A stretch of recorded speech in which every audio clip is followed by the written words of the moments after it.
तो बहुत टाइम से इंतजार था ना आपको कि शील्ड वाले बंदों का यानी रोमन रेंस का, डीन एम्ब्रोस का, सेथ रॉलिंस का, तीनों का रीयूनियन हो जाए। अब वो रीयूनियन हो चुका है, लेकिन किसी ने अपनी इंस्टाग्राम स्टोरी में वो रीयूनियन किया है।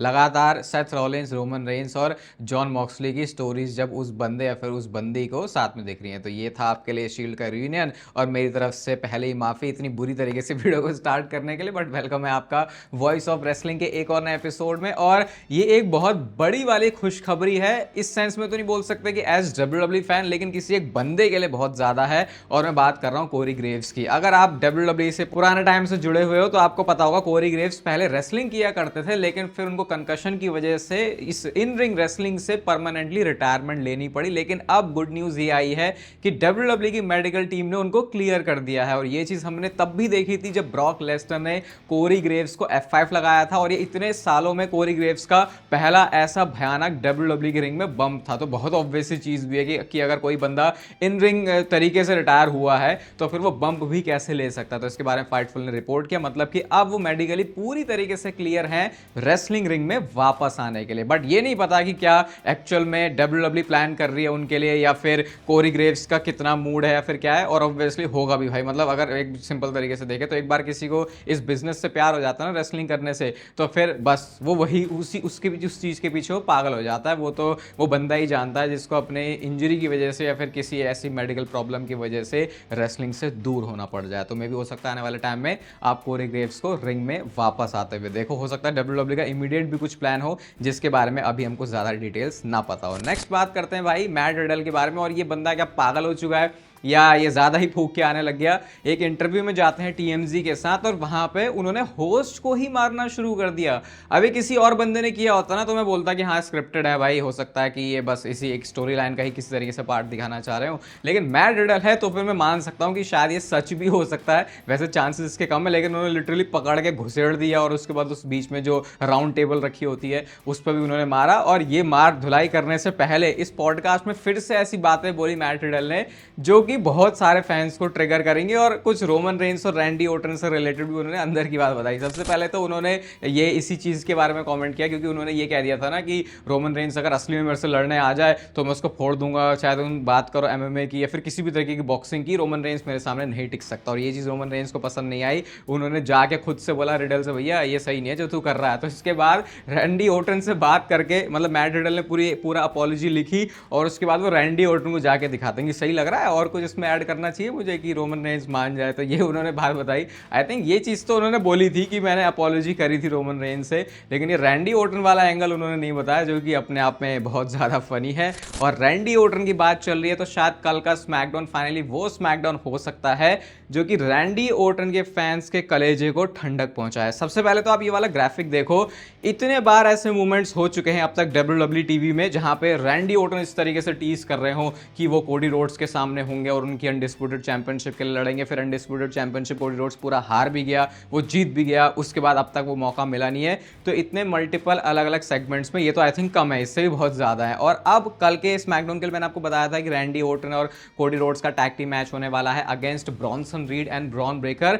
तो इसी वाले ग्राफिक को पोस्ट करके कुछ तो टीज कर रहे रैंडी ओर्टन और लिखते हैं built on legacy, see you tomorrow. और साथ में उन्होंने स्मैकडाउन को टैग भी किया हुआ है, हैशटैग स्मैकडाउन भी लिखा हुआ है। तो ये थोड़ा सा वो है, रेयर है कि ऐसे, मतलब चलो मैच के ग्राफिक तो आ जाते हैं लेकिन ऐसे करके कि जैसे शायद कल की स्मैकडाउन में कुछ बहुत इंपॉर्टेंट होने वाला है और बहुत सारे फैंस कब से वेट कर रहे हैं कि रैंडी ओर्टन का हील टर्न हो और उसके बाद फिर वो कोडी रोड्स के सामने जाए अनडिस्प्यूटेड चैंपियनशिप के लिए। यही वो एंगल है जो कि फैंस रेसल पलूजा में भी एक्सपेक्ट कर रहे थे, स्पेशली तब से जब ये पता चला था कि ये मैच मेन इवेंट करने वाला है। लेकिन रैंडी ओर्टन ने फिर भी वो चीज़ करी नहीं। तो पता नहीं, अब देखो अगर कल के स्मैकडाउन पे भी नहीं तो फिर वही वाले जो रोने हैं वो रोना हम कंटिन्यू करेंगे कल के स्मैकडाउन के बाद भी। और रैंडी ओर्टन और स्पीड के बारे में आपको बताया था ना, तो रैंडी ओर्टन ने एक एडवाइस दी स्पीड को, कहते हैं मैंने एक्सपीरियंस किया है इसलिए स्पीड मैं तेरे को बहुत पहले बता देना चाहता हूं कि अगर बहुत लंबा सालों के लिए प्लान है ना तो ऐसे स्पॉट्स जो स्पीड अब तक आपने किए हैं डब्ल्यूडब्ल्यू में, चाहे वो आरकेओ खाने वाला है फिर ब्रॉन ब्रेकर से वो ट्रक की तरह स्पीयर खाना, वैसे स्पॉट्स आपको कम करने पड़ेंगे अगर सुबह सुबह आप उठ के अपने शरीर में अपनी बॉडी में पेन नहीं फील करना चाहते। और उसको बहुत ही उस वे में बोला रैंडी ओर्टन ने कि देखो मैंने गलती कर दी है।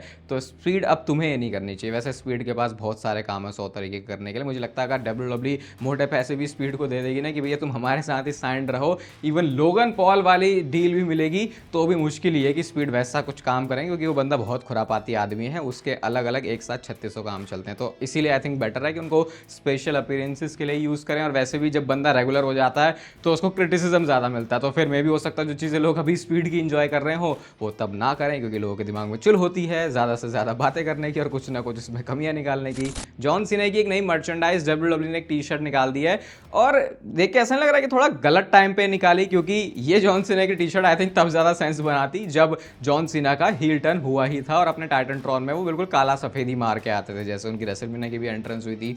उसके बाद कोई चमक धमक हमने जॉन सीना की एंट्रेंस में देखी नहीं थी, तो आई थिंक उस टाइम की टी शर्ट को इन्होंने थोड़ा सा लेट रिलीज़ कर दिया। लेकिन ये भी इतनी ज़्यादा बिकने वाली है, इसमें भी कोई शक नहीं, क्योंकि बहुत सिंपल है और कई बार लोगों को जो ऐसा मिनिमल डिज़ाइन है वो पसंद आता है। और 13 दिसंबर को आपको क्या करना है वो मैं आपको बताता हूँ इस ग्राफिक से ही। बहुत ज़्यादा चल रहा है इस समय ट्विटर पे कि 13 दिसंबर को एवरी रेसलिंग फैन क्या करेगा। तो यहाँ पे बिल्कुल जो रिस्पेक्ट है, जो ट्रिब्यूट है, वो हमको देनी पड़ेगी क्या, देनी चाहिए जॉन सीना को, क्योंकि जो उन्होंने हमारा चाइल्डहुड या फिर बहुत लोगों का चाइल्डहुड नहीं भी तो फिर किसी ना किसी तरीके से लाइफ में इम्पैक्ट तो डाला होगा, ना सिर्फ उनकी रेसलिंग करके बल्कि जिस हिसाब की वो बातें, उनके पॉडकास्ट, उनके इंटरव्यू या फिर उनके अच्छे काम, वो आई थिंक एक इंसान को बेटर बनाने का ही काम करता है। तो it is not just about John Cena retiring, इस चीज़ के और भी बहुत सारे मायने हैं। पैट मैकेफी वाले शो पर कोडी रोड्स आया और कोडी रोड्स ने यहाँ पे फिर से अपनी जो इस साल की पूरी स्टोरी लाइन है उसकी कुछ अंदर की बातें बताई। सबसे पहले तो पैट मैकेफी के शो पर पूरी जो एंट्रेंस है कोडी रोड्स की वो अपने थीम सॉन्ग के साथ होती है, जहाँ पे वो सारे जो होस्ट और को होस्ट हैं वो बिल्कुल हाइप कर रहे होते हैं कोडी रोड्स को। और फनी बात क्या है, कोडी रोड्स को अपनी म्यूजिक की जो लिरिक्स हैं, जो उनका थीम सॉन्ग है, वही उनको नहीं पता। तो भाई लोग बहुत डिसअपॉइंट हो गए, क्योंकि वो बोल रहे थे ना अपने एंट्रेंस में ऐसे बातें बोल के, वो थीम सॉन्ग अपना वो जो पूरी लाइन्स है उसको कंटिन्यू नहीं कर पाए। तो वहाँ पे थोड़े सा एक्सपोज हो गए कोडी रोड्स की, भैया इसको अपनी खुद के जो थीम सॉन्ग है उसकी लाइन्स नहीं पता। तो लोग कह रहे हैं कि यार ठीक है चलता है ना, नहीं भी आता तो क्या है, वो तो हमारे लिए है, हम ज़्यादा इसको एंजॉय करते हैं, कोडी रोड्स को नहीं भी है तो क्या फ़र्क पड़ता है। और फिर उन्होंने अपने जॉन सीना के रेसलमेनिया और समर स्लैम मैच की भी बात करी, जहाँ पे वो ये कहते हैं कि समर स्लैम का मैच एक तरीके से, मतलब समरी अगर करके बताऊं उस बात की वो क्या कहना चाह रहा था, तो कहने का आशय यहाँ पे जो कोडी रोड्स है उनका ये था कि क्योंकि रेसलमेनिया का मैच बकवास हो गया था तो उनको थोड़ा ज़्यादा सोचना पड़ गया समर स्लैम के मैच के बारे में, और वो रेसलमेनिया का मैच बेकार होना फ़ायदा कर गया कि उनका समर स्लैम का जो मैच है वो बढ़िया था। एटलीस्ट ये काफ़ी अच्छी बात लगती है कोडी रोड्स की कि जब वो ऐसे अपने केफेब में नहीं होते तो बहुत ही ऑनेस्ट तरीके से बात करते हैं, और इसीलिए ऐसा ही वो बंदा होता है जो कि WWE को रिप्रेजेंट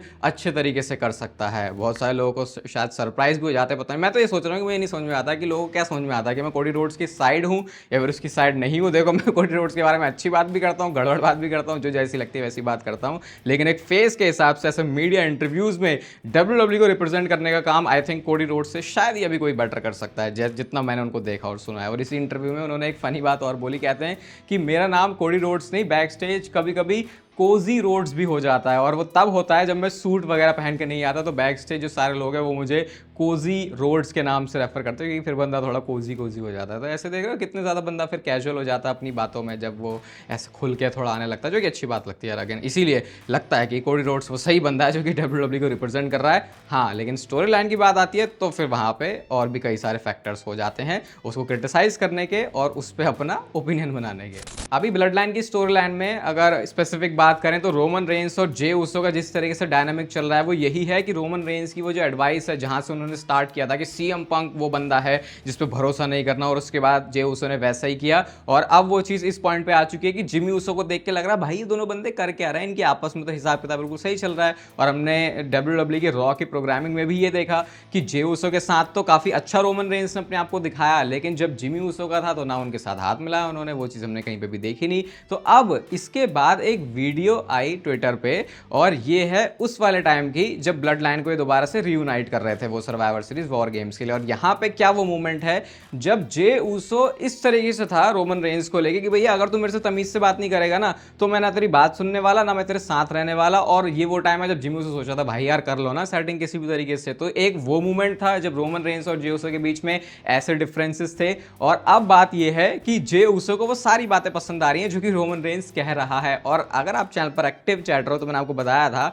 कि रोमन रेंस और जे उसो का एक हाई लेवल पे मैच WWE ने आगे प्लान्स में रखा हुआ है, जो कि ऑब्वियस भी है क्योंकि इनके बीच में मैच हो चुके हैं। लेकिन इस वाले जे उसो के साथ जो कि वर्ल्ड चैंपियन बन गया और रोमन रेंस ये वाला मैच अब अभी तक WWE ने बनाया नहीं, और ये जब मैच भले ही रीमैच हो लेकिन जब उसकी स्टोरी चेंज हो जाती है तो वो फ्यूड, वो पूरी बिल्ड, वो पूरी स्टोरी अपने आप में अलग फील होती है। तो ये क्या हिसाब किताब है? क्या यहाँ पे जे उसो कुछ अलग तरीके से खेल रहे हैं चीज़ों को रोमन रेंस के साथ, जो कि उनको बाद में जाके पता चलेगा, क्योंकि यहाँ पे एक बहुत बड़ा डिफरेंस है और एक साल के बीच में ही है। तो ये भी अपने आप में एक डिफरेंट लेयर है जो कि ब्लड लाइन की स्टोरी में होती है। और ब्लड लाइन की स्टोरी की लेयर्स इसलिए भी अच्छी लगती हैं क्योंकि वो ऐसा नहीं होता है कि WWE करके भूल जाए। एटलीस्ट ज़्यादातर मौक़ों पर तो WWE वो सारे जो डॉट्स उनको कनेक्ट करके ही कोई स्टोरी हमें देती है। तो आगे अब देखो फिर ये रोमन रेंस और जे उसो का हिसाब किताब क्या होता है, क्योंकि उस टाइम पे काफ़ी अलग था, इस टाइम पे काफ़ी अलग है। क्या जे उसो का प्लान है, और जे उसो के हील टर्न को लेके भी काफ़ी सारे टीजर्स हमने देखे हैं। तो ये बहुत ही डिफरेंट एक डायनामिक होगा। अभी तो देख के ऐसा लग रहा है कि कितने ज़्यादा WWE के पास ऑप्शंस हैं मैचअप्स करने के,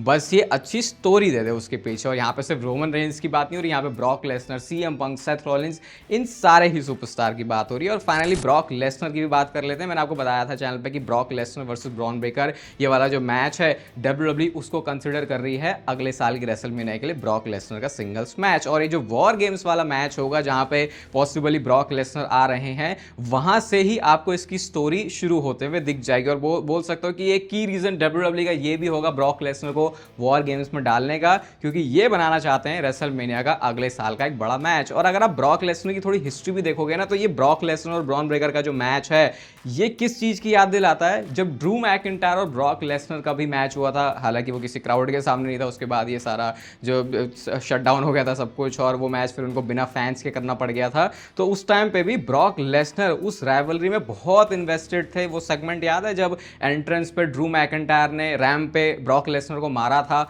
और उसके बाद वो ऐसे कर रहे होते अपनी चौड़ में, लेकिन फिर ब्रॉक लेसनर ने उनको बोला था पिक अप द बेल्ट, की ताकि जब वो बंदा बेल्ट के साथ पोज करेगा मारने के बाद ब्रॉक लेसनर को, तो वो अच्छा लगेगा। और ऐसे खुद के इनपुट किसी स्टोरी में उसको अच्छा बनाने के लिए ब्रॉक लेसनर के तभी हो सकते हैं जब वो खुद उस स्टोरी को एक्चुअल में एंजॉय कर रहे हैं और उसमें इन्वेस्टेड हैं। तो यही सिमिलर चीज़ आपको ये ब्रॉक लेसनर और ब्रॉन ब्रेकर के बीच भी दिखेगी, और इसमें एक बहुत बड़ा इन्फ्लुएंस पॉल हेमन का होगा।